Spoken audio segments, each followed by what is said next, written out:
Hello प्यारे बच्चों, biology में बोर्ड एग्ज़ाम के लिए आपके मार्क्स मैक्सिमम हो और मिनिमम एफर्ट के साथ आपको मैक्सिमम मार्क्स मिलें, तो इसके लिए आज हम एक वीडियो लेके आए हैं जिसमें बॉटनी के लिए गाइड करेंगे गिरधारी सर। तो सर शुरू करते हैं जी। हाँ सर, आज हम जो डिस्कस करेंगे बायोलॉजी के मतलब न्यू पैटर्न के अकॉर्डिंग, हम जो जैसे कुछ टॉपिक डिलीट हुए, कुछ ऐड हुए, तो हमारा जो सबसे पहला जो टॉपिक आपका स्टार्ट होगा वो sexual reproduction in flowering plant, जैसे कि एंजियोस्पर्म। बच्चों इस चैप्टर से क्या है, बोर्ड में कम से कम 4 से 5 नंबर का क्या क्वेश्चन आता है। तो सबसे पहले हम मेल पार्ट की बात करेंगे, जो है अपना स्टेमन। और स्टेमन के 2 पार्ट होते हैं बच्चों, आप जानते हो, एक एंथर होता है और एक अपना फिलामेंट होता है। तो एंथर फर्टाइल पार्ट होता है। अब इसमें क्वेश्चन क्या आएगा आपका, जैसे आप देखोगे कि transfer section of young anther, उसके बाद उसमें क्या होगा, enlarge view of the microsporangium. तो माइक्रोस्पोरेंजियम का enlarge view that showing 4 wall layers. तो वॉल लेयर पे क्वेश्चन आपका आएगा, वो डायग्राम जरूर बेटा एक बार देख लेना, ठीक है। वॉल लेयर में भी आप जानते हो जैसे कि टैपेटम सबसे इंपॉर्टेंट है। What is the role of tapetum, जो नरिशमेंट प्रोवाइड करता है, ठीक है। उसके बाद हम बात करें बच्चों माइक्रोस्पोरोजेनेसिस, मतलब फॉर्मेशन ऑफ मेल, फिर मेल गैमीट की बात करें या फिर माइक्रोस्पोर्स, ठीक है। तो पोलन ग्रेन्स जो है सबसे इंपॉर्टेंट टॉपिक है, ये तो आपको एकदम देख लेना है। डायग्राम क्या है पोलन ग्रेन्स का, स्ट्रक्चर क्या देखोगे, और पोलन ग्रेन्स मेल गैमीटोफाइट को रिप्रेजेंट करता है। और इसमें आप स्ट्रक्चर के साथ साथ इसकी जो स्पोरोडर्म है, एक्साइन इंटाइन जरूर देख लेना। और पोलन में आपके छोटे छोटे 1 मार्क्स क्वेश्चन भी देखने को मिलते हैं, जैसे कि पोलन एलर्जी की बात करें, पोलन प्रोडक्ट के फॉर्म में भी यूज करते हैं हम। पोलन वाइबिलिटी, पोलन बैंक बहुत इंपॉर्टेंट है, ठीक है। तो पोलन ग्रेन्स का स्ट्रक्चर्स हमें बनाना है। नेक्स्ट हम बात करेंगे मींस फीमेल पार्ट की बात करेंगे, जैसे कि पिस्टिल जो फीमेल पार्ट को रिप्रेजेंट करता है, इसके 3 पार्ट आप जानते ही हो, स्टिग्मा, स्टाइल एंड ओवरी।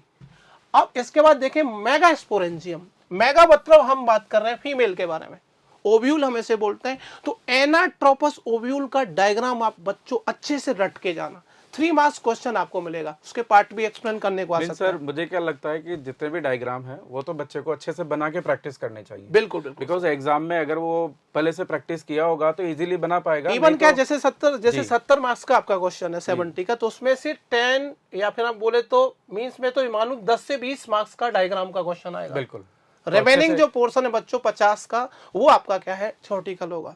तो 20 मार्क्स के डायग्राम हमें जरूर मिलेंगे, या फिर वो अपना पूरे एंटायर बायोलॉजी की बात करें, ठीक है सर। तो इसके बाद हमने देखा मेगास्पोरेंजियम। सबसे इंपॉर्टेंट जो क्वेश्चन आएगा रट लेना, monosporic development of embryo sac या फीमेल गैमेटोफाइट। या फिर उसमें एक और क्वेश्चन आ सकता है डायग्राम, जो एम्ब्रियो सैक का हमें डायग्राम बनाने को आएगा। तो आप देखोगे डेवलपमेंट ऑफ एम्ब्रियो सैक, ये 3 मार्क्स क्वेश्चन भी आ सकता है और 5 मार्क्स क्वेश्चन भी बन सकता है। तो 7 सेल्ड 8 न्यूक्लियस स्ट्रक्चर को आपको डायग्रामेटिकली एक्सप्लेन करना होगा बच्चों। नेक्स्ट हम देखें बच्चों, इंपॉर्टेंट टॉपिक है पॉलिनेशन। हमेशा इससे क्वेश्चन आपका आता है, मतलब काइंड्स ऑफ पॉलिनेशन आ सकता है। जैसे आप देखोगे पोलन के सोर्स के बेस पे, जैसे आप देखो ऑटोगेमी है, जिटनोगेमी है और क्रॉस पॉलिनेशन, ठीक है। फिर एजेंसी के बेसिस पे भी आ सकता है, जैसे कि वाटर मदद कर रहा है तो वाटर पॉलिनेशन, इंसेक्ट मदद करते हैं तो एंटेमोफिली, एंड देन आपका एयर मदद कर रहा है तो एनीमोफिली। बहुत इंपॉर्टेंट है, तीनों छोटे छोटे क्वेश्चन आप देख लेना। इसके साथ में पॉलिनेशन के बाद सबसे इंपॉर्टेंट जो टॉपिक आपका होता है वो आउटब्रीडिंग डिवाइसेस, रट लेना, पक्का आएगा 100%। आउटब्रीडिंग डिवाइसेस में भी जैसे 1 नंबर का क्वेश्चन भी आ सकता है, सेल्फ इनकम्पैटिबिलिटीज, वो भी आप स्टडी करके जाना, ठीक है। इसके बाद आप देखोगे आर्टिफिशियल हाइब्रिडाइजेशन, तो पक्का रट के जाना। आर्टिफिशियल हाइब्रिडाइजेशन के टेक्निक्स जो इंपॉर्टेंट टेक्निक होते हैं, जैसे कि emasculation and bagging, 1 marks question complete आएगा आपका, 100% मिलेगा आपको। नेक्स्ट हम बात करें बच्चों, सबसे इंपॉर्टेंट टॉपिक जो है वो डबल फर्टिलाइजेशन है। एंजियोस्पर्म की जान है डबल फर्टिलाइजेशन। डबल फर्टिलाइजेशन में सिनगेमी और ट्रिपल फ्यूजन इन्वॉल्व होता है। तो ट्रिपल फ्यूजन पे 1 मार्क्स क्वेश्चन आ सकता है आपका। इसके बाद हम देखें पोस्ट फर्टिलाइजेशन इवेंट में डाइकोट और मोनोकोट के एम्ब्रियो का डायग्राम बिल्कुल बना के जाना। मैंने बताया ना, चैप्टर में से डायग्राम 100% आने वाले हैं। जो मैंने डायग्राम बताए वो बच्चों अच्छे से आप नोट कर लेना। देन मोनोकोट डाइकोट के एम्ब्रियो देख लोगे। फिर सीड की बात, सीड 2 टाइप के आपके होते हैं, एंडोस्पर्मिक और नॉन एंडोस्पर्मिक। एग्जाम्पल रट के जाना।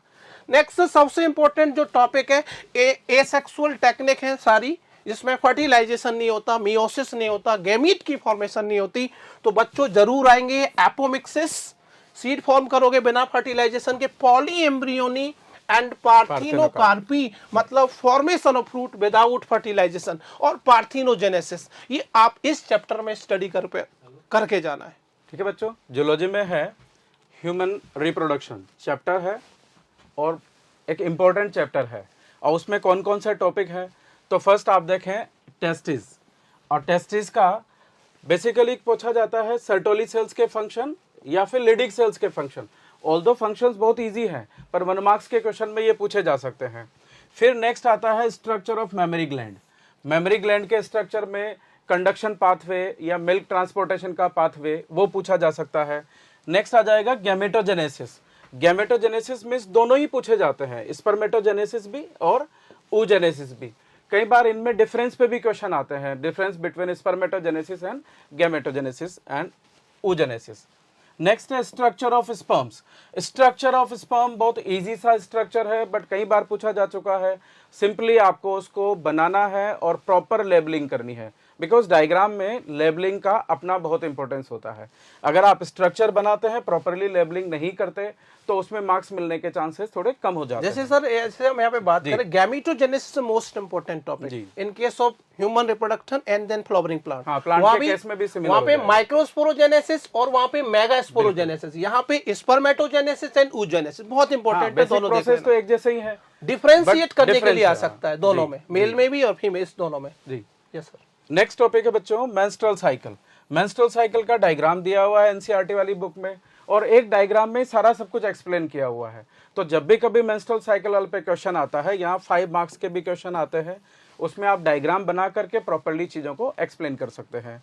नेक्स्ट है प्लेसेंटा। अब प्लेसेंटा से रिलेटेड आते हैं क्वेश्चंस हॉर्मोन्स पर। प्लेसेंटा कौन से हार्मोन रिलीज करता है, उनके फंक्शंस क्या है, तो इस पे यहाँ पे क्वेश्चन बनते हैं। नेक्स्ट है events of pregnancy. Events of pregnancy में मीन्स कौन से मंथ में क्या क्या डेवलपमेंट होता है, एम्ब्रियो में किस तरीके के ऑर्गन बनते हैं, क्या उसके मंथ वाइज चेंजेस आते हैं, वो सब यहाँ से यूजुअली पूछे जाते हैं। तो अगर आप ये वाले टॉपिक्स पे ज़्यादा फोकस करते हैं तो ये चैप्टर आपका बहुत अच्छा हो सकता है। दूसरा चैप्टर है जूलॉजी में, सेकंड वाला पार्ट है रिप्रोडक्टिव हेल्थ। रिप्रोडक्टिव हेल्थ में जो बहुत प्राइम इंपॉर्टेंस वाला टॉपिक है वो है methods of birth control. Sir, इस चैप्टर से बोर्ड में कितने मार्क्स का क्वेश्चन पूछा जा सकता है, जैसे रिप्रोडक्टिव हेल्थ है? देखिए, यहाँ से मेथड्स ऑफ बर्थ कंट्रोल से अगर बड़े क्वेश्चन की बात करें तो 5 मार्क्स का भी क्वेश्चन पूछा जा सकता है, और अदरवाइज नहीं तो इसमें 1 मार्क्स और 2 मार्क्स के क्वेश्चन तो फ्रिक्वेंटली पूछे जाते ही हैं। यहाँ तक कि ये जैसे STI है, सेक्सुअली ट्रांसमिटिंग इन्फेक्शंस, इनमें सिम्टम्स पे बेस्ड क्वेश्चन आते हैं। और MTP टॉपिक छोटा है पर इससे भी बहुत क्वेश्चन पूछे जा सकते हैं। और फाइनली इसका जो हॉट टॉपिक है वो है treatment of infertility. Treatment of infertility में जैसे IVF टेक्निक है, या GIFT है, ZIFT है, आर्टिफिशियल इंसेमिनेशन है, तो इनसे रिलेटेड कई बार से फुल फॉर्म भी पूछे जाते हैं। तो ट्रीटमेंट ऑफ इनफर्टिलिटी जो है, इसको तो आप बिल्कुल नहीं छोड़ें, अच्छे से देख के जाएं, क्योंकि यहाँ से क्वेश्चन बनने के पूरे चांसेस होते हैं। तो जूलॉजी में ये 2 चैप्टर हैं, human reproduction and reproductive health, जिन पे ये जो भी हॉट टॉपिक्स हैं वो हमने देखे हैं। नेक्स्ट बच्चों देखो, ये बॉटनी का वाला है, तो मतलब principle of inheritance and variation. तो इस चैप्टर से भी क्या है, बहुत ज्यादा बड़ा चैप्टर है। तो इसमें मैं आपको मेन चीज बताऊंगा जो आपको एकदम रट के जाना है। जैसे कि आप देखो, प्रिंसिपल मतलब आप देखेंगे तो मतलब लॉ ऑफ इनहेरिटेंस या मेंडल्स लॉ ऑफ इनहेरिटेंस, ठीक है। तो जिसमें हम देखें ना, जैसे सिलेक्शन ऑफ गार्डन पी, जैसे हम 7 contrasting character of garden pea एक बार देख लेना, जो 7 कैरेक्टर है कौन कौन से हैं वो जरूर आप पढ़ के जाना। इसके बाद आप देखोगे मोनोहाइब्रिड क्रॉस का क्या रिजल्ट है, इसका जीनोटाइप फिनोटाइप्स क्या है, और थोड़ी सी टर्मिनोलॉजी भी इस चैप्टर से बच्चे को पढ़ के जानी चाहिए, डेफिनेशन वाइज में। बिल्कुल, जैसे कि difference between homozygous, heterozygous, dominant, recessive and traits and characters, allele, ये सारी चीज आपको थोड़ी सी टर्मिनोलॉजी भी पढ़ के जानी चाहिए, जिससे कि 1 मार्क्स क्वेश्चन आपका कंप्लीट हो जाए। तो मोनोहाइब्रिड क्रॉस जैसे आप देखेंगे एक हाइब्रिड इसमें प्रेजेंट होगा। देन इस पूरे चैप्टर से हम बात करें तो मतलब 5 मार्क्स का क्वेश्चन भी आ सकता है, जैसे हम देखें ये 1 मार्क्स क्वेश्चन भी आ सकता है, 2 मार्क्स क्वेश्चन भी हो सकता है, 3 मार्क्स क्वेश्चन भी इस चैप्टर से एंड 5 मार्क्स क्वेश्चन भी इस चैप्टर से देखने को मिलता है। तो हर वैरायटी का क्वेश्चन इस चैप्टर से देखने को मिलेगा। तो सर अगर इसमें हम देखें कि कोई एक सबसे ज्यादा इंपॉर्टेंट टॉपिक हो पूरे हाँ, चैप्टर जैसे में से? मोनो ये जो टर्म्स में यहाँ पे लिखा है, ये किसको सबसे ज्यादा प्रायोरिटी वाला चैप्टर है। बिल्कुल। मतलब इनकम्प्लीट डोमिनेंस, को डोमिनेंस, ये पक्का आपको मिलेगा। ठीक है, तो ये एक्सेप्शन है मेंडल्स के फर्स्ट लॉ के, लॉ ऑफ डोमिनेंस। तो मेंडल के 3 लॉज तो आपको पढ़ के ही जाना है, law of dominance, law of segregation, law of independent assortment. तो उसमें ये एक्सेप्शन देख लेना, इनकम्प्लीट डोमिनेंस जैसे कि स्नैपड्रैगन का एग्जांपल ले सकते हैं, को डोमिनेंस एबीओ ब्लड ग्रुप, ये आप 2 एग्जांपल जरूर देखना। और जहां सर जैसे हम बोल रहे हैं देखना, इसका मतलब आप देखे ही नहीं, हाँ। लिख करके प्रैक्टिस करके जाएं। बिल्कुल। जैसे ही क्वेश्चन दिखे तुरंत लिखना शुरू कर दें, ताकि उसका जो प्रेजेंटेशन है ज्यादा बेटर रहे। 1 मार्क्स क्वेश्चन में जैसे कि सर टेस्ट क्रॉस भी आपका आ सकता है, जी। टेस्ट क्रॉस हो गया। देन डायहाइब्रिड क्रॉस का जैसे रिजल्ट आपको पूछा जाता है, हर बार क्वेश्चन आता है डायहाइब्रिड क्रॉस का। बच्चों ये कोई 2 कैरेक्टर हम ले लेंगे तो जिसमें 2 हाइब्रिड हम बना लेंगे। जैसे मैं यहाँ पे एक एग्जांपल जैसे हम लिखें, जैसे ये वाला, तो इसमें हमें क्या 2 हाइब्रिड देखने को मिल रहे हैं, तो इनका हम 2 क्रॉस कराएंगे तो ये डायहाइब्रिड क्रॉस आपका बन जाएगा। ठीक है, इसका रिजल्ट क्या है, फिनोटाइपिक रेशो, जीनोटाइपिक रेशो, सीधा क्वेश्चन आपका बनता है। नेक्स्ट हम बात करें डायहाइब्रिड क्रॉस के बाद, जैसे कि सेक्स डिटर्मिनेशन पे क्वेश्चन बन सकता है। सेक्स डिटर्मिनेशन ह्यूमन वाला जरूर आप पढ़ के जाना, 100% देख के जाना। Sex determination human in grass hopper भी आप देख सकते हो। नेक्स्ट इसमें एक और हम बात करें chromosomal theory of inheritance, her bar 1 marks question उससे आपका आता है, 3 मार्क्स क्वेश्चन भी आपका आ सकता है। Chromosomal theory of inheritance, Morgan का एक्सपेरिमेंट आपका पूछा जा सकता है। देन म्यूटेशन से आपका क्वेश्चन आपका आता है। तो म्यूटेशन जनरली जानते हो आप, क्या म्यूटेशन क्या है। जैसे मैं एक क्वेश्चन बना के दूं आपको, what is point mutation and give 1 example. Simple question. हाँ, सिंपल क्वेश्चन जिसमें हम सिकल सेल एनीमिया का एग्जांपल ले सकते हैं, जो कि पॉइंट म्यूटेशन का सबसे बेस्ट एग्जांपल है। और सबसे जो इंपॉर्टेंट टॉपिक है वो लास्ट में, ये तो जरूर आपको देखने को मिलेगा, जेनेटिक डिसऑर्डर्स या मेंडेलियन डिसऑर्डर। मेंडेलियन डिसऑर्डर को हम जीन डिसऑर्डर बोलते हैं, जिसमें 3 डिसऑर्डर अपने एनसीईआरटी में एक्सप्लेन किए गए, haemophilia, colour blindness and sickle cell anaemia, ये मेंडेलियन डिसऑर्डर है। इसके अलावा आप मेंडेलियन डिसऑर्डर की स्टडी करने के लिए बच्चा क्या, एक टॉपिक आता है पेडिग्री एनालिसिस। तो पेडिग्री एनालिसिस से 100% आपका 1 या 2 मार्क्स या 3 मार्क्स का क्वेश्चन। पेडिग्री एनालिसिस में उस वाले पार्ट पे बच्चों को अक्सर थोड़ी प्रॉब्लम रहती है। हाँ, तो उसमें कुछ नहीं, सिंबल्स देख के जाएंगे, ये सिंबल किसको रिप्रेजेंट कर रहा है, और जो एनसीईआरटी में जो बनी हुई वही पेडिग्री आप पढ़ के जाएं। एक आपका मायोटोनिक डिस्ट्रोफी का दे रखा है, एक सिकल सेल एनीमिया का पेडिग्री बहुत ज्यादा एक्सेस करने की जरूरत नहीं, उसमें देख लो कि उस आपने किस टाइप से हम जेनेटिक डिसऑर्डर को ह्यूमन में स्टडी कर पाते हैं। और ये क्रोमोसोमल डिसऑर्डर पे भी क्वेश्चन आता है सर, जैसे कि एन्यूप्लॉइडी के कारण कुछ डिसऑर्डर डेवलप हो जाते हैं, उसमें ऑटोसोम्स में होता है, जैसे डाउन सिंड्रोम है, क्लाइनफेल्टर सिंड्रोम है, टर्नर सिंड्रोम से सीधा क्वेश्चन आपका आता है। कैरेक्टर पूछ ले जाते हैं कि व्हाट इज द कैरेक्टरिस्टिक, हम कैसे आइडेंटिफाई करेंगे कि ये डाउन सिंड्रोम के फीचर्स हैं। तो इस टाइप से क्वेश्चन आपको देखने को मिलेंगे। तो ये वाला पार्ट इसमें बहुत इंपॉर्टेंट, मतलब वेटेज वाला चैप्टर है। इसको तो आप जरूर, जो मैंने पॉइंट यहाँ पे जो लिखे हैं बोर्ड पे, ये भी आप पढ़ के जाओगे तो इनको 100% आपका क्या है, ये कवर हो जाएगा पूरा पार्ट। तो मैंने जो ज्यादा वेटेज वाले चैप्टर्स, मतलब जो टॉपिक्स हैं, वेटेज वाले जो टॉपिक्स हैं, वो मैंने यहाँ पे ऐड कर दिए हैं। ठीक है, नेक्स्ट वाला चैप्टर, नेक्स्ट जो बच्चों चैप्टर है वो भी मानो कि बायोलॉजी की जान है, मॉलिक्यूलर बेसिस दोनों में जरूरी है, इनहेरिटेंस दोनों के भी हिसाब से बिल्कुल बहुत इंपॉर्टेंट है। आपने बायोमोलिक्यूल 11th में भी पढ़ा है, तो ये चैप्टर बहुत एक इंटरेस्टिंग चैप्टर है और ये फंडामेंटल भी है। तो आप बायोमोलिक्यूल पढ़ के आते हो, तो मतलब जीन के लेवल पे, मतलब डीएनए के लेवल पे हम यहाँ पे बात करेंगे।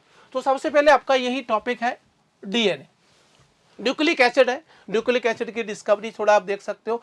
Structure of polynucleotide chain, Watson Crick model of DNA helix, उसकी प्रॉपर्टी क्या क्या है, चारगाफ रूल्स, उस पर सीधा क्वेश्चन आपका दे रखा है। तो ये बहुत इंपॉर्टेंट है, डीएनए के बारे में आप जरूर देख के जाना। इसके बाद हम और भी डीएनए का कभी स्ट्रक्चर पूछा जाता है तो वो स्ट्रक्चर में हेलिक्स कैसे बनेगा, वो भी बना के प्रैक्टिस करके, बिल्कुल राइट हैंडेड है या बी फॉर्म है, ए फॉर्म है, वो डीएनए का जो एनसीईआरटी में दिया है वो जरूर देख के जाना। और सबसे इंपॉर्टेंट टॉपिक मैंने यहाँ पे लिखा नहीं, बहुत इंपॉर्टेंट है, डीएनए पैकेजिंग। जी, डीएनए पैकेजिंग जरूर पढ़ के जाना है आपको, 3 मार्क्स क्वेश्चन या 2 मार्क्स। उसमें एक स्ट्रक्चर भी दे रखा है न्यूक्लियोसोम जी, तो न्यूक्लियोसोम का स्ट्रक्चर भी आपको बच्चों ड्रॉ करके देख लेना है। 100% मिलेगा न्यूक्लियोसोम, आप मतलब प्रैक्टिस करके ही जाएं कि वो बना के देखें, लिख के भी देख लें, और 1 से 2 मार्क्स का सर एक टॉपिक आता है सेंट्रल डॉगमा इन मॉलिक्यूलर बायोलॉजी, बहुत इंपॉर्टेंट है बच्चों, सेंट्रल डॉगमा के बारे में जरूर पढ़ के जाना, 100% आपको मिलेगा। और एक आपका टॉपिक है, जैसे हम देखो ना पैकेजिंग में एक टॉपिक आता है आपका, means different between the heterochromatin euchromatin, तो ये बहुत इंपॉर्टेंट है। तो 3 मार्क्स का क्वेश्चन आ जाता है, यूक्रोमेटिन हेट्रोक्रोमेटिन में क्या डिफरेंट है। नेक्स्ट आप देखो RNA world search of genetic material. Next आप देखो कि सर्च फॉर जेनेटिक मटेरियल, इसमें 3 एक्सपेरिमेंट बच्चे को देखने हैं। एक ग्रिफिथ एक्सपेरिमेंट है, एक biochemical characterization of Griffith experiment and Hershey Chase experiment. तीनों में से एक आपको जरूर मिलेगा बच्चों। तीनों एक्सपेरिमेंट के साइंटिस्ट देख लो क्या क्या उन्होंने लिया है, मटेरियल क्या लिया, वो जरूर देख के जाना। नेक्स्ट हम देखें आरएनए वर्ल्ड, इसके अकॉर्डिंग तो खाली एक 1 मार्क्स क्वेश्चन आपका भी आरएनए वर्ल्ड होता क्या है, ये थोड़ा सा देख लेना। सबसे जो इंपॉर्टेंट ये 4 टॉपिक आप देखोगे हमेशा क्वेश्चन आएगा, रेप्लिकेशन क्या है, semi conservative nature of DNA replication, Meselson Stahl experiment जरूर देख लेना बच्चों, 100% आपको मिलेगा। एंजाइम्स मैकेनिज्म क्या है, थोड़ा सा इतना नहीं आएगा। और ट्रांसक्रिप्शन में ट्रांसक्रिप्शन यूनिट क्या है, जैसे बच्चा देखता है ट्रांसक्रिप्शन यूनिट के 3 पार्ट होते हैं सर, जैसे प्रमोटर होता है, स्ट्रक्चरल जीन्स होते हैं, टर्मिनेटर होता है, 100%।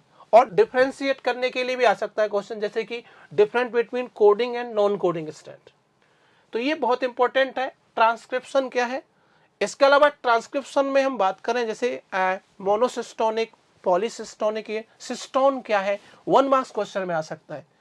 तो स्प्लिट जीन अरेंजमेंट क्या है, और सबसे इंपॉर्टेंट चीज इसमें होती है आरएनए प्रोसेसिंग की एक टर्म्स आती है, आरएनए प्रोसेसिंग। आरएनए प्रोसेसिंग में जैसे आप देखें तो 3 चीज आती हैं, एक कैपिंग, टेलिंग एंड स्प्लाइसिंग, इन पे सीधा क्वेश्चन आता है। इन पे सर कलेक्टिवली कोई 5 मार्क्स का क्वेश्चन बन सकता है? बिल्कुल, ट्रांसक्रिप्शन पे आपका बन सकता है जी, आरएनए प्रोसेसिंग पे 3 मार्क्स का क्वेश्चन बन सकता है। मतलब वो क्वेश्चन जो बायोलॉजी में बनता है, जैसे बोलेगा व्हाट इज ट्रांसक्रिप्शन, दूसरा जो एक 1 मार्क्स क्वेश्चन हो गया, दूसरा क्वेश्चन दे देगा एक्सप्लेन ट्रांसक्रिप्शन यूनिट, तो वो 2 मार्क्स का हो जाएगा। फिर आरएनए प्रोसेसिंग 2 मार्क्स का, तो वो 5 मार्क्स का क्वेश्चन इस टाइप से बन जाएगा। 3 पार्ट में करके 5 मार्क्स का क्वेश्चन कभी भी एक लेंथी क्वेश्चन नहीं आएगा, वो स्प्लिट फॉर्म में ही आपको मिलेगा बच्चों। ठीक। जेनेटिक कोड की बात करें बच्चों, जेनेटिक कोड के फीचर्स क्या है, वो 4-5 फीचर्स है, वो एकदम रट के जाना, बाकी वो चेकर बोर्ड बनाने की जरूरत नहीं है। स्टार्ट कोडोन क्या है, इनिशिएशन कोडोन क्या है, ये जरूर देख लेना जेनेटिक कोड में। और ट्रांसलेशन की बात करें तो ट्रांसलेशन में ट्रांसलेशन यूनिट क्या होती है बच्चों, राइबोसोम्स आप जानते हो प्रोटीन फैक्ट्री है। नेक्स्ट ट्रांसक्रिप्शन यूनिट में एक टर्म्स आता है यूटीआर, यूटीआर इसे बोलते हैं अनट्रांसलेटेड रीजन, तो ये जरूर आप देख लेना। यूटीआर जो है ये खुद इसका ट्रांसलेशन नहीं होता है, लेकिन ये ट्रांसलेशन की एफिशिएंसी को बढ़ा देता है। लैकेप्रोन तो 100% मिलेगा ही मिलेगा सर, ऐसा कोई भी बोर्ड एग्जाम नहीं है, हर बार हम देखते हैं लैकेप्रोन ना आया जहां पे लैकेप्रोन से क्वेश्चन न बनाओ। तो लैकेप्रोन बच्चों ये जीन रेगुलेशन का एक मैकेनिज्म है, ठीक है। इसमें हम दोनों चीज देखना, बच्चा क्या है, जैसे कि in the presence of lactose और in the absence of lactose, दोनों कंडीशन में पढ़ के जाए। 100% 3 मार्क्स का क्वेश्चन आता है सर इससे, लैकेप्रोन। और सबसे अब देखो तो इसमें 3 या 5 मार्क्स का क्वेश्चन यहां भी आपको देखने को मिलेगा, जैसे कि HGP ह्यूमन जीनोम प्रोजेक्ट। इसमें आपका क्या गोल्स आते हैं कि what is the goals of HGP, ठीक है। और HGP के क्या सैलिएंट फीचर्स क्या है, उस पर आता है, एप्लीकेशन क्या है, और डीएनए फिंगरप्रिंटिंग ये आपको मिलेगा। 1 नंबर का क्वेश्चन आ सकता है डीएनए फिंगरप्रिंटिंग, और डीएनए फिंगरप्रिंटिंग के एप्लीकेशन आ सकते हैं आपके 3 मार्क्स के, या फिर डीएनए फिंगरप्रिंटिंग का स्टेप्स क्या है, तो ये 5 मार्क्स क्वेश्चन में आ जाता है डीएनए फिंगरप्रिंटिंग। तो दोनों से मींस इससे भी 5 मार्क्स बन सकता है, इससे भी बन सकता है। इसका मैंने आपको पहले ही बताया था, जो दोनों बड़े चैप्टर्स हैं, तो इसमें 1 मार्क्स क्वेश्चन भी बन सकता है, 2 मार्क्स भी बन सकता है, 3 का भी और 5 का भी। तो दोनों बड़े चैप्टर्स हैं जेनेटिक्स के, इनसे सारी वैरायटी के क्वेश्चन देखने को मिलेंगे बच्चों। नेक्स्ट है बच्चों एवोल्यूशन। चैप्टर जो है वो बहुत बड़ा लगता है, पर कुछ सेलेक्टेड टॉपिक्स पे आप अच्छे से काम करोगे तो मार्क्स बहुत अच्छे आ जाते हैं। तो इसमें जैसे मान लीजिए मिलर्स एक्सपेरिमेंट, ये एक्सपेरिमेंट है और इसमें एनसीईआरटी में डायग्राम दिया हुआ है। आप प्रॉपरली उस डायग्राम को 1 या 2 बार डायग्राम बना के प्रैक्टिस कर लीजिए, तो ये पूरा डायग्राम आ सकता है, या इसका डिस्क्रिप्शन भी साथ में आ सकता है। नेक्स्ट है जो सबसे हॉट टॉपिक है एवोल्यूशन का, जिसमें आप समझ लीजिए कि नीट में भी ऑब्जेक्टिव क्वेश्चन भी आते ही आते हैं, एग्जाम्पल बेस्ड क्वेश्चन आते हैं, वो है homologous organ and analogous organ. कई बार इसको कंपैरिजन बेसिस पे भी क्वेश्चन बना के दे सकते हैं, या सिर्फ एग्जाम्पल भी पूछे जा सकते हैं और डेफिनेशन भी पूछी जा सकती है। तो ये टॉपिक तो आप मान के चलें कि एवोल्यूशन में ऐसा है जो हर एग्जामिनर की चॉइस होती है जब भी कोई क्वेश्चन पेपर बनता है। नेक्स्ट है अडेप्टिव रेडिएशन। अडेप्टिव रेडिएशन से भी एग्जाम्पल पे क्वेश्चन आते हैं, डेफिनेशंस भी पूछी जा सकती है। नेक्स्ट होता है हार्डी-वीनबर्ग्स प्रिंसिपल। हार्डी-वीनबर्ग्स प्रिंसिपल ये मान के चलिए जैसे होमोलोगस और एनालोगस ऑर्गन जितने जरूरी हैं, इक्वल इंपॉर्टेंस रखता है हार्डी-वीनबर्ग्स प्रिंसिपल। कौन कौन से फैक्टर हैं जो हार्डी-वीनबर्ग्स इक्विलिब्रियम को अफेक्ट करते हैं, उस पे पूछा जा सकता है, जो 5 फैक्टर हैं। या फिर उन सब में एक नेचुरल सिलेक्शन टर्म जो है, नेचुरल सिलेक्शन के ग्राफ बने हुए हैं, वो ग्राफ से क्वेश्चन आ सकते हैं। 3 टाइप के नेचुरल सिलेक्शन है, वो हमेशा पूछे जाते हैं। तो नेचुरल सिलेक्शन भी एक ऐसा टॉपिक है। इंडस्ट्रियल मेलानिज्म भी मैंने एक टॉपिक है, इंडस्ट्रियल मेलानिज्म भी है, जिसको मैंने यहाँ छोड़ दिया है। इंडस्ट्रियल मेलानिज्म पे भी क्वेश्चन आते हैं। क्लियर। एक जैसे ह्यूमन एवोल्यूशन है, तो ह्यूमन एवोल्यूशन में भी अलग अलग जो ह्यूमन रहे हैं उनके कैरेक्टरिस्टिक पूछे जा सकते हैं, क्रेनियल कैपेसिटी पूछी जा सकती है, या कब कौन सा जो है वो इवोल्व हुआ है उसके अकॉर्डिंग भी क्वेश्चन पूछे जा सकते हैं। तो बड़ा चैप्टर है, पर आप इसमें से ये कुछ सेलेक्टेड टॉपिक्स को अच्छे से लिख करके प्रैक्टिस करेंगे तो मान के चलिए क्वेश्चंस इन टॉपिक्स पे ही पूछे जाने की प्रोबेबिलिटी रहती है। मतलब इसमें भी आपको बच्चों सारी वैरायटी मिलेंगी, 1 marks question, 2 marks, 3 marks and then 5 marks question. Clear है। नेक्स्ट है human health and disease. Human health and disease में जो सबसे जरूरी है वो है कॉमन डिजीज। अब कॉमन डिजीज में जो वायरल या बैक्टीरियल डिजीज एनसीईआरटी में दिए हुए हैं, उसके अलावा 2 और डिजीज को हम डिस्कस कर सकते हैं यहाँ पर, जो कि कैंसर है और दूसरा HIV एड्स है। तो इनके सिम्टम्स आप याद रखें, या फिर HIV के लिए जो लाइफ साइकिल दिया हुआ है, HIV का जो मोड ऑफ ट्रांसमिशन में दिया है, वो आप इसमें से करके जाएं, उसका डायग्राम भी बना के अच्छे से प्रैक्टिस करके जाएं। नेक्स्ट है life cycle of Plasmodium. Plasmodium malaria cause करता है और इसका लाइफ साइकिल जैसा एनसीईआरटी में दिया हुआ है, आप उसको डायग्राम को 1 या 2 बार बना के देखें और किस स्टेप में किस पार्ट को किस तरह से लिखा हुआ है या क्या डिस्क्रिप्शन दिया हुआ है वो भी आप साथ में प्रिपेयर करें। मतलब मैंने सर देखा है कि जो प्लाज्मोडियम की लाइफ साइकिल है हर बार आती है, नहीं किसी न किसी फॉर्मेट में जरूर पूछी जाती है, बिकॉज एक हॉट टॉपिक है। और वैसे भी आप देखें कि जब हम एनसीईआरटी की बुक ओपन करते हैं तो ये डायग्राम खुद ब खुद ही जो है वो ध्यान खींच लेता है, तो अल्टीमेटली इसकी प्रोबेबिलिटी भी बढ़ जाती है। नेक्स्ट है immunity, types of immunity, vaccination, इन सब पे भी क्वेश्चन बनते हैं। फिर स्ट्रक्चर ऑफ एंटीबॉडी, सीधा सा डायग्राम है, पर फिर भी यहाँ से जो डायग्राम है वाई शेप जो एंटीबॉडी का डायग्राम है वो बना के प्रैक्टिस करें, क्योंकि ये डायग्राम जब आता है तो बच्चे कई बार उसको गलत बना देते हैं और उसकी वजह से मार्क्स कट जाते हैं। तो प्रैक्टिस करके जाएं, ये चांसेस पूरे हैं इसके डायग्राम आने के। फिर है कैंसर, तो कैंसर में टाइप्स ऑफ ट्यूमर कौन से हैं या कैंसर का ट्रीटमेंट क्या है, एनसीईआरटी में बहुत अच्छे से कैंसर का ट्रीटमेंट दिया हुआ है। पार्ट क्वेश्चन में भी आ सकता है या अकेला ट्रीटमेंट 5 मार्क्स के क्वेश्चन में भी पूछा जा सकता है। और फिर लास्ट टॉपिक आता है इसका drugs and alcohol abuse. Drugs जो दिए हुए हैं एनसीईआरटी में, लाइक जो है कैनाबिनॉइड्स हैं या फिर जैसे मान लीजिए कि ओपीएम है, तो उन्हीं के लिए प्रिपेयर करें, बाकी के लिए नहीं करें। और alcohol abuse means effect of alcohol, इस पे भी क्वेश्चन बनता है। तो ये वाले टॉपिक्स को आप अच्छे से करके जाएं। फिर भी एक प्राइमरी टॉपिक जो सबसे ज़्यादा इनमें से आपको करना चाहिए वो होता है ये यहाँ पर लाइफ साइकिल ऑफ प्लाज्मोडियम।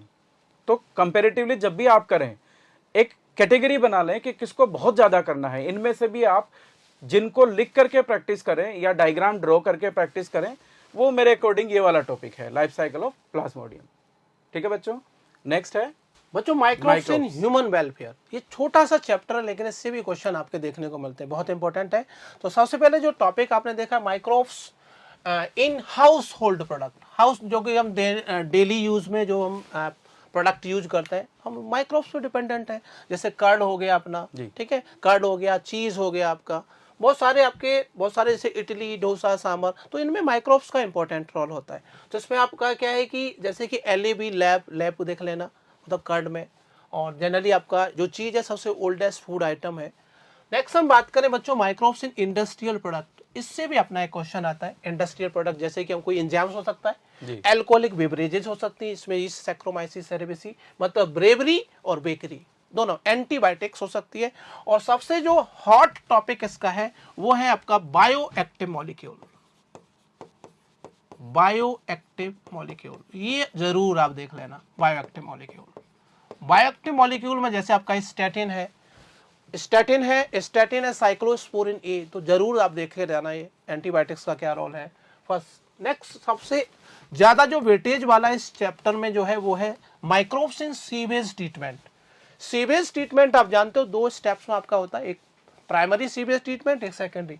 तो सबसे जो इंपॉर्टेंट है वो सेकेंडरी ट्रीटमेंट है सीवेज में। तो इसमें एक बड़ा क्वेश्चन बन सकता है, मींस 5 बिल्कुल, मार्क्स का, मतलब चाहे वो आपको steps हाँ में बने। डिफरेंस भी पूछ सकता है, डिफरेंशिएशन में भी आ सकता है प्राइमरी ट्रीटमेंट और सेकेंडरी ट्रीटमेंट में। और एक इसमें टॉपिक आता है बच्चों बीओडी, बायोकेमिकल ऑक्सीजन डिमांड, ये बहुत इंपॉर्टेंट है, 1 मार्क्स क्वेश्चन आ सकता है सीवेज ट्रीटमेंट में ही, बीओडी का आप जरूर देख लेना। इसके अलावा इसमें छोटे छोटे टॉपिक भी होते हैं, जैसे कि फ्लॉक्स क्या होता है, एनारोबिक स्लज डाइजेस्टर क्या है, एक्टिवेटेड स्लज क्या है, प्राइमरी स्लज क्या है, तो 1 मार्क्स क्वेश्चन में आ जाते हैं। तो इसमें 1 मार्क्स क्वेश्चन भी आ सकता है, 3 मार्क्स भी आ सकता है, 5 मार्क्स भी आ सकता है। व्हाट इज द सीवेज, एक महीने पहला क्वेश्चन हो गया, फिर अपना ट्रीटमेंट के स्टेप्स पूछ लेगा, ठीक है। नेक्स्ट आपका है बायोगैस इन प्रोडक्शन, मतलब क्या है माइक्रोब्स इन बायोगैस प्रोडक्शन। तो इसमें क्या है, एक डायग्राम दे रखा है बायोगैस प्लांट का, वो जरूर देख के जाना। हर बार आपको 3 मार्क्स का क्वेश्चन डायग्राम से मिलेगा, मिथेनोजेंस वगैरह वगैरह। और microbes in bio control agent, तो बायो कंट्रोल एजेंट में कुछ एग्जाम्पल आप जरूर रट लेना, जैसे कि आपका ड्रैगन फिली है, लेडी बर्ड बीटल है, एंड बीटी कॉटन, या फिर बैसिलस thuringiensis, छोटे क्वेश्चंस के लिए, ट्राइकोडर्मा के लिए। वो एक आपका, और बक्यूलोवायरस या पॉलीन्यूक्लियोहेड्रोवायरस, वो जरूर देख के जाना। नेक्स्ट आपका आता है माइक्रोब्स एज बायो फर्टिलाइजर, तो बहुत इंपॉर्टेंट है बायो फर्टिलाइजर। तो 1 मार्क्स में यहाँ पे एक ऑर्गेनिक फार्मिंग टर्म भी आप देख के जाना। तो हम बैक्टीरिया को, साइनोबैक्टीरिया को एंड माइकोराइजा को भी हम बायो फर्टिलाइजर की तरह यूज करते हैं, ठीक है। तो बहुत छोटा चैप्टर है। Biotechnology principles and process, biotechnology को 2 पार्ट में डिवाइड किया हुआ है। फर्स्ट है प्रिंसिपल्स एंड प्रोसेस, तो इसमें रेस्ट्रिक्शन एंडोन्यूक्लियस, शुरुआत भी यहीं से होती है, इको R1 से। तो रेस्ट्रिक्शन एंडोन्यूक्लियस है, कटिंग साइट क्या है, डायग्राम्स क्या बने हुए हैं रेस्ट्रिक्शन एंडोन्यूक्लियस के लिए, वो सब आपको बना के प्रैक्टिस करनी है। तो यहाँ से क्वेश्चन आने की पूरी प्रोबेबिलिटी रहती है। फिर है cloning vector, cloning vector means PBR322, PBR322 का भी डायग्राम बनाना है। अकेला क्वेश्चन आ सकता है, draw the diagram of PBR322, और अगर उसके कुछ फैक्टर्स हैं जिनको एक्सप्लेन करना पड़ सकता है तो उस पर भी क्वेश्चन दिए जा सकते हैं। मीन्स सेलेक्टेबल मार्कर कौन कौन से हैं इस क्लोनिंग वेक्टर में, उनको अलग से डिस्क्राइब करने के लिए क्वेश्चन हो सकता है। तो आपको PBR322 या फिर रिलेटेड जो क्लोनिंग वेक्टर्स हैं उनको अच्छे से प्रिपेयर करना है। दूसरा है ट्रांसफॉर्मेशन, ट्रांसफॉर्मेशन में कौन कौन सी टेक्निक किसके लिए यूज़ की जाती है, कहाँ पे जीन गन यूज़ करते हैं, कहाँ पे जो है वो और दूसरे मेथड यूज़ किए जाते हैं। तो सारे मेथड्स को आपको अच्छे से प्रिपेयर करना है। और फिर एक प्योर डायग्राम बेस्ड क्वेश्चन आता है PCR। PCR का समझ लीजिए कि ये 5 मार्क्स के लिए एक ऐसा क्वेश्चन है जो नॉर्मली पूछा जाता ही है। NCERT से प्रॉपरली देख लीजिए, डायग्राम ड्रॉ करिए, एक बार नहीं 2 बार डायग्राम अच्छे से प्रैक्टिस कर लीजिए PCR का, क्योंकि PCR का जो डायग्राम वाला क्वेश्चन है विद एक्सप्लेनेशन आपको 5 मार्क्स में पूछे जाने की पूरी प्रोबेबिलिटी रहती है। अगर ये छोड़ा तो वहां पर डायग्राम नहीं बन पाता है, अगर प्रॉपरली पहले प्रैक्टिस नहीं की है तो। दूसरा चैप्टर है बायोटेक्नोलॉजी एंड इट्स एप्लीकेशन। तो एप्लीकेशन में सबसे हॉट टॉपिक होता है BT cotton. BT cotton development का प्रोसीजर, क्राइजीन, जीन आइसोलेट कहाँ से किए गए हैं, बैसिलस thuringiensis, ये सारी चीज़ें आपको यहाँ से अच्छे से प्रिपेयर करनी है। छोटा क्वेश्चन भी बन सकता है और बड़ा क्वेश्चन मीन्स 5 मार्क्स का क्वेश्चन भी यहाँ से BT कॉटन से बन जाता है। दूसरा है genetically engineered insulin. Engineered insulin means pro insulin क्या है, फिर इंसुलिन क्या होता है, मैच्योर इंसुलिन क्या होता है, और जेनेटिकली इंजीनियर्ड इंसुलिन किसने डेवलप किया, वो सारा आपको अच्छे से याद रखना है। नेक्स्ट RNAi या RNA इंटरफेरेंस। RNA इंटरफेरेंस का पूरा जो मैकेनिज्म है वो आपको पूछा जा सकता है। नेक्स्ट है जीन थेरेपी, 1 मार्क्स में भी पूछा जा सकता है कि फर्स्ट जीन थेरेपी कब की गई थी, या फिर पूरा डिटेल जीन थेरेपी का आ सकता है।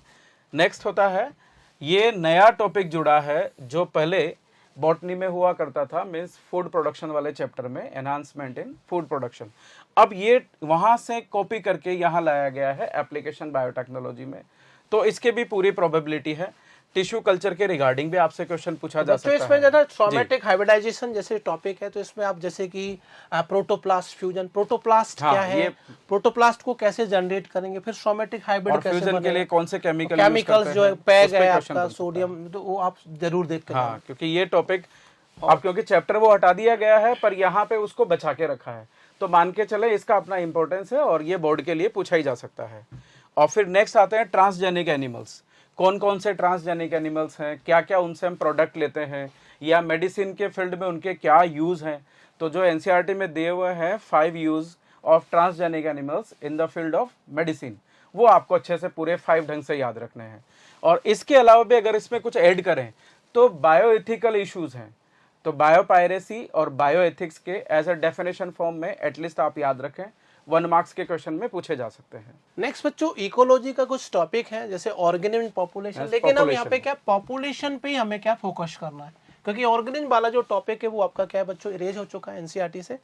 तो ऑर्गेनिज्म के क्या एट्रीब्यूट क्या है, मतलब हम ऑर्गेनिज्म को नहीं पढ़ के हमें पॉपुलेशन के एट्रीब्यूट पे ध्यान देना है, एबायोटिक फैक्टर्स हमें नहीं पढ़ना है।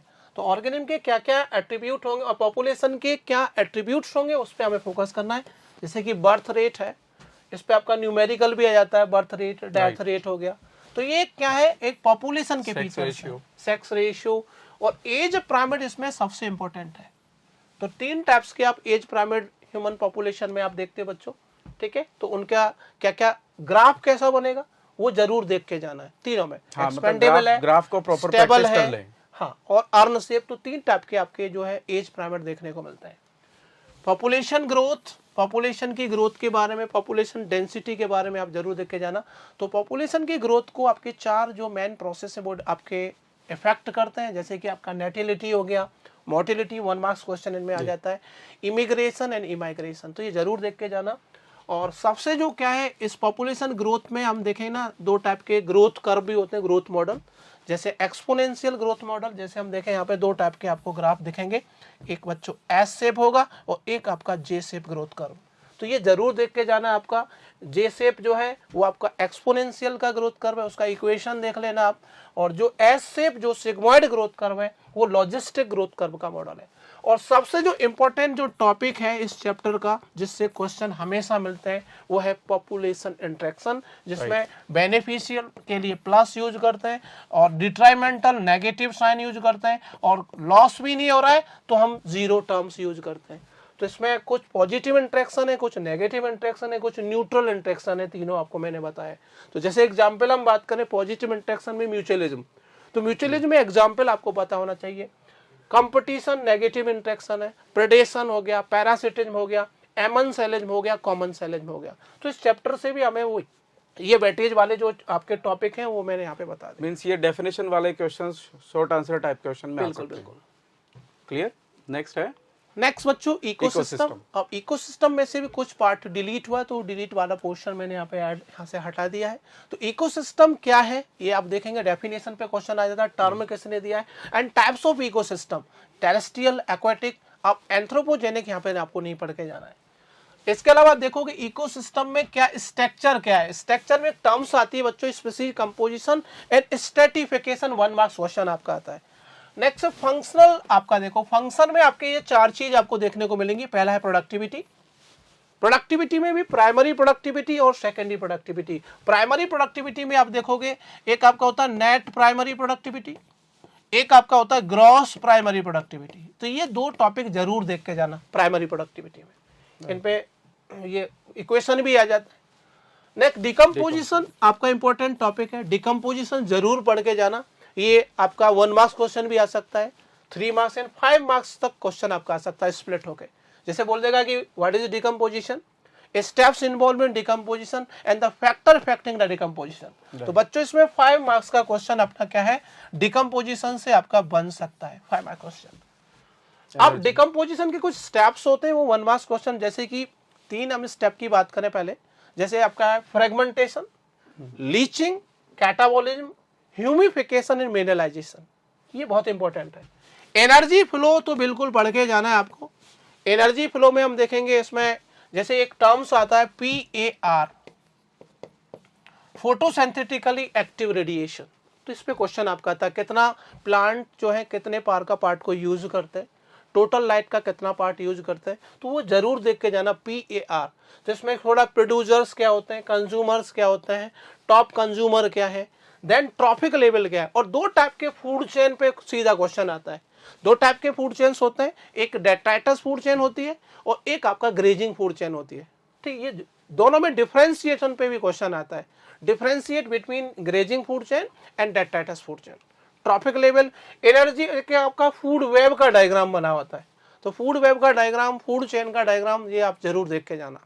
और सबसे इंपॉर्टेंट जो टॉपिक है बच्चों, इकोलॉजिकल पिरामिड, 100% आपका क्वेश्चन आता है। इकोलॉजिकल पिरामिड आपके 3 टाइप के होते हैं, pyramid of number, pyramid of biomass और पिरामिड ऑफ एनर्जी। तो देख लेना कब अपराइट बनेगा, कब इन्वर्टेड बनेगा। तो ये 2 टाइप आप जरूर देख। एनसीईआरटी में 2 ही टाइप दे रखे हैं, अपराइट और इन्वर्टेड। एनर्जी का पिरामिड आपका नेवर इन्वर्टेड होता है, हमेशा अपराइट होता है, ये जरूर देख के जाना। और लास्ट आपका जो बच्चों चैप्टर है बायोडाइवर्सिटी एंड कंजर्वेशन, तो ये भी आपका क्या है, बहुत इंपॉर्टेंट है। एक डाइवर्सिटी से क्वेश्चन आता है, लेवल ऑफ बायोडाइवर्सिटी। इसमें जनरली साइंटिस्ट का नाम भी पूछ लिया जाता है कि बायोडाइवर्सिटी टर्म किसने दिया है। बायोडाइवर्सिटी के 3 लेवल आपके बच्चों होते हैं। एक जेनेटिक लेवल की डाइवर्सिटी होती है जिसमें जीन्स होता है, दूसरा स्पीसीज के लेवल की होगी, और तीसरा आपका क्या होता है, मींस इकोलॉजिकल डाइवर्सिटी होती है। तो ये diversity, next pattern of biodiversity, latitudinal gradient पूछ लिया जाता है कि जैसे हम जाते हैं बच्चों इक्वेटर से पोल्स की तरफ जाते हैं तो बायोडाइवर्सिटी घटता जाता है, तो वो जरूर देख के जाना, लैटिट्यूडनल ग्रेडियंट। ठीक है, नेक्स्ट अब देखो तो ये आप देखोगे यहाँ पे स्पीसीज एरिया रिलेशनशिप बहुत इंपॉर्टेंट है। एलिजेंडर वॉन हम्बोल्ट ने अपना एक्सपेरिमेंट किया था, तो आप ये जरूर देख के जाना, स्पीसीज एरिया रिलेशनशिप। और लास्ट आप देखोगे कि इसमें एक और टॉपिक है, मतलब इकोसिस्टम हेल्थ पे एक टॉपिक आता है जिसमें राइबेट पॉपर हाइपोथेसिस, हर बार क्वेश्चन आता है सर राइबेट पॉपर हाइपोथेसिस से, बच्चों जरूर देखना, डेविड टिल्मॉन एक्सपेरिमेंट और राइबेट पॉपर हाइपोथेसिस, मतलब इसे छोड़ने की गलती नहीं करें। बिल्कुल राइट। और लॉस ऑफ बायोडाइवर्सिटी, बायोडाइवर्सिटी के कॉजेज जरूर पूछेगा, what is the causes of loss of biodiversity. तो कॉजेज में आप देखोगे हैबिटेट लॉस इन फ्रेगमेंटेशन, को एक्सटिंक्शन, ओवर एक्सप्लॉयटेशन, ये सारी चीज आप देख के जाना। और लास्ट में बायोडाइवर्सिटी को क्यों कंजर्व करते हैं वो देख लेना। और कंजर्वेशन हमारे बच्चों 2 मेथड आपके होंगे, इन सिटू कंजर्वेशन 100% क्वेश्चन आएगा। इन सिटू में मतलब हम किसी ऑर्गेनिज्म को उसके नेचुरल हैबिटेट में कंजर्व कर रहे हैं, और एक्सेटिव कंजर्वेशन इसमें क्या आता है, जैसे कि बायोस्फीयर रिजर्व हो गया, नेशनल पार्क हो गया, वाइल्ड लाइफ सेंचुरीज हो गई, तो ये आपकी क्या है, इन सिटू कंजर्वेशन में। और कुछ प्रोटेक्टेड एरिया हो गए, ऐसे सेक्रेड ग्रुप हो गया, तो ये आपके आते हैं हॉट स्पॉट जिन्हें हम बोलते हैं। इंडिया में कितने हॉट स्पॉट्स हैं ये जरूर आप देख के जाना। एक्स2 में जैसे बॉटनिकल गार्डन हो गया, जूलॉजिकल पार्क हो गया, तो ये आप जरूर देख के जाना बच्चों। तो बच्चों इस वीडियो से आपको बेनिफिट मिलेगा, जो टॉपिक धनराज सर ने और मैंने डिस्कस किए, यदि आप इन टॉपिक पे भी अपना 100% दोगे तो आपके अपने बोर्ड एग्जाम में बच्चों क्या है 100% मार्क्स आपके आएंगे। मतलब सीधी सीधी बात है, अगर ये इस तरह से कुछ सेलेक्टिव टॉपिक्स पे ज़्यादा वर्क करेंगे तो निश्चित तौर पे जो आपका प्रिपरेशन अभी हो रहा है वो और अच्छा हो जाएगा और मार्क्स जो है आपके मैक्सिमाइज हो जाएंगे। ठीक है, तो बच्चों best of luck for board exam. Thank you बच्चों।